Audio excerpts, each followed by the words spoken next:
আমাদের প্রতিনিধি ময়ূক ঠাকুর চক্রবর্তী এই মুহূর্তে সরাসরি রয়েছেন আমাদের সঙ্গে। ময়ূক, সিভিক ভলান্টিয়ার তারা কি ধরনের কাজ করবেন না করবেন তার তো বেশ কিছু বিধিনিষেধ রয়েছেন। এই সঞ্জয় রায় সে কিভাবে ওয়েলফেয়ার কমিটিতে ছিল পুলিশের, এবং অবশ্যই পুলিশ কর্মীদের পরিবারের সদস্যরা যারা হাসপাতালে ভর্তি হতেন কিভাবেই বা খোঁজ খবর রাখতেন, কে দিল তাকে এই দায়িত্ব? দেখো, সেই প্রশ্নটাই সবচেয়ে আগে উঠছে, কারণ এই যে ওয়েলফেয়ার কমিটি যেটা ফর্ম করা হয়েছে কলকাতা পুলিশের কর্মীদের নিয়ে, এটা মূলত ফর্ম করা হয়েছে এই উদ্দেশ্যে যে কেউ হাসপাতালে ভর্তি হলে তার পরিবারকে অ্যাসিস্ট করা, কি রোগের স্ট্যাটাস সেটা বাড়ির লোককে জানানো ইত্যাদি এই ধরনের কারণে। কিন্তু সঞ্জয়ের মতো লোক, প্রথম কথা আমাদের কাছে এখনো পর্যন্ত যে খবর এসেছে যে এই ধরনের ওয়েলফেয়ার কমিটিতে এই সিভিক ভলেন্টিয়ারদের এনলিস্টেড থাকারই কথা নয়, কিন্তু যেটা দেখা যাচ্ছে যে সিভিক ভলেন্টিয়ার সে সেই তার ছাতার তলায় রয়েছে, সেখানকার কর্মীরাই সেটা বলছেন যে হ্যাঁ সঞ্জয় আমব্রেলার নিচে রয়েছে।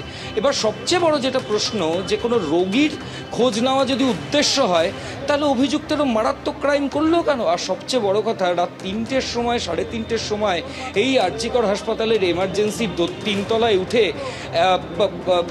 সিভিক পরিচয় দিয়ে বাইরে সিকিউরিটি গার্ড সবাইকে ওভারপাওয়ার করে দিয়ে যাতে সেই ছাড়পত্র থাকে, এরকম একটা ইমিউনিটি নিয়ে এরকম একটা মারাত্মক ক্রাইম করলো। এই গোটা বিষয়টা নিয়েই কিন্তু প্রশ্ন উঠছে। একটা অ্যাপাচে মোটর বাইক এই অভিযুক্ত ইউজ করতো, যেটা সাব ইন্সপেক্টরদের জন্য এনটাইটেলড।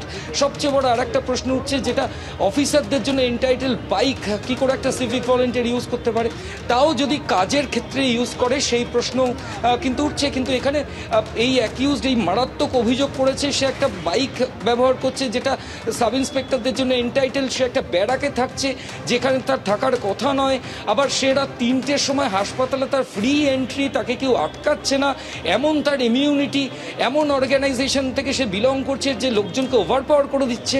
কাজে এই গোটা বিষয়টা নিয়ে সবচেয়ে বড় প্রশ্ন, যে একটা হিনিয়াস ক্রাইম, মারাত্মক অপরাধ, দেশ জুড়ে যার প্রতিবাদ চলছে, সেখানে একজন সিভিক ভলেন্টিয়ার কিসের প্রশ্রয় এই ইমিউনিটি নিয়ে এই যাবতীয় দুষ্কর্মগুলো করছে?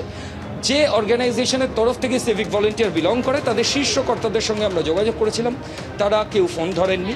অর্গানাইজেশনের কলকাতা অফিসে আমরা গেছিলাম বডিগার্ড লাইন্সে, সেখানে তাদের এক কর্মী তিনি পরিষ্কার স্বীকার করে নিয়েছেন যে সঞ্জয় তাদের অর্গানাইজেশনের কর্মী, এবং তাদের অ্যাসাইন্ড কাজটা হচ্ছে রোগীর খোঁজ নেওয়া। এবং লালবাজারের তরফ থেকে স্পষ্ট করে দেওয়া হয়েছে যে এই সিভিকদের মুভমেন্ট, অর্থাৎ এই ওয়েলফেয়ারের কাজে যে মুভমেন্ট, সেটা ওয়েলফেয়ারই করে, এর মধ্যে কলকাতা পুলিশ ইন্টারভেন করে না। ফলত এই যাবতীয় জিনিস নিয়ে অনেক আনআনসার্ড কোয়েশ্চেন রয়েছে, সেগুলো খতিয়ে দেখছে লালবাজার। কলকাতার পুলিশ কমিশনার বিনীত গোয়েল কিছুক্ষণ আগে বাইরে যে ছাত্ররা অ্যাজিটেশন করছেন তাদের সাথে কথা বললেন, ছাত্ররা বেরিয়ে এলেন, তারা পুরোপুরি হ্যাপি নন। তারা বলছেন যে তদন্ত প্রক্রিয়ায় তারা যে খুশি হয়েছেন এমনটা নয়, এই আলোচনা বা এই অবস্থান তারা যেটা করছেন তারা চালিয়েই যাবেন। আমি সন্দীপ সাধুকাকে আর একবার দেখানোর জন্য বলবো যে আর হয়তো অল্প কিছু সময়ের মধ্যেই বিনীত গোয়েল তিনি আরজিকর হাসপাতালে যে মিটিং করছেন সেখান থেকে বেরিয়ে আসবেন, এবং বেরোনোর পর তিনি কি বলেন সেই দিকে আমাদের নজর থাকবে। অবশ্যই।